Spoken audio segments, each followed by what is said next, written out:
వాక్యాన్ని నేర్చుకుని నువ్వు వాక్యం చేత పట్టుకుంటే ఏమంటాడో తెలుసా దేవుడు? చూడండి, ఫిలిప్పీలకు రాసిన పత్రిక 2వ అధ్యాయము 16వ వచనం.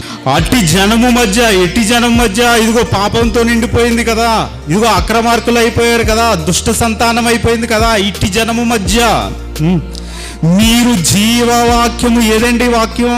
ఇదిగో ఇదే వాక్యం, దీన్ని చేత పట్టుకుని లోకమందు జ్యోతులు వలె కనబడుచున్నారు.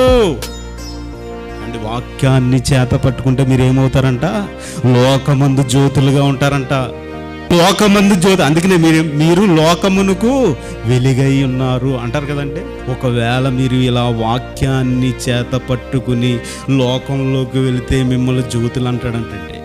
ఇంకో మాట చూస్తారా? ఇంకో మాట, దానియేలు గ్రంథం 12వ అధ్యాయం 3వ వచనం. బుద్ధిమంతులైతే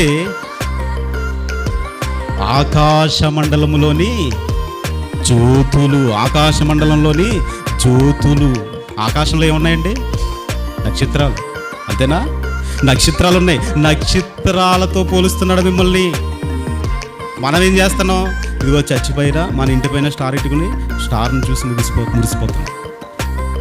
మనల్ని ఏం చేస్తానంటాడండి? ఇదిగో ఆకాశంలో జ్యోతులు అంట. ఎందుకు ఈ జ్యోతులు అన్నాడు? ఆ మాట చూడండి, కంటిన్యూ చేయండి. నీతి మార్గమును అనుసరించి నడుచుకున్నట్లు ఎవరు అనేకులను త్రిప్పుదురో వారు నక్షత్రముల వలె ఈ లోకములో ప్రకాశించెదరు. ఏమండి, యేసుక్రీస్తు వారు వేకువ చుక్క అని చెప్పుకున్నారు కదా ఆయన, అవునా? అంటే ఒక వేకువ చుక్కగా ఈ లోకాన్ని రక్షించడానికి ఆయన ఒక స్టార్ కింద నిలిచాడు. ఈరోజు చాలామంది స్టార్ అనగానే ఆ స్టార్, ఈ స్టార్, ఆ స్టార్ ఫ్యాన్, ఈ స్టార్ ఫ్యాన్ అంటారు. మన క్రైస్తవుల పిల్లలే. ఆ స్టార్ కాదు, ఆ స్టార్ ఏం చేయలేదు నీ కోసం. ఆ స్టార్ నీ కోసం ప్రాణం పెట్టలేదు. నీ కోసం ప్రాణం పెట్టిన స్టార్ ఎవరు? యేసుక్రీస్తు వారు.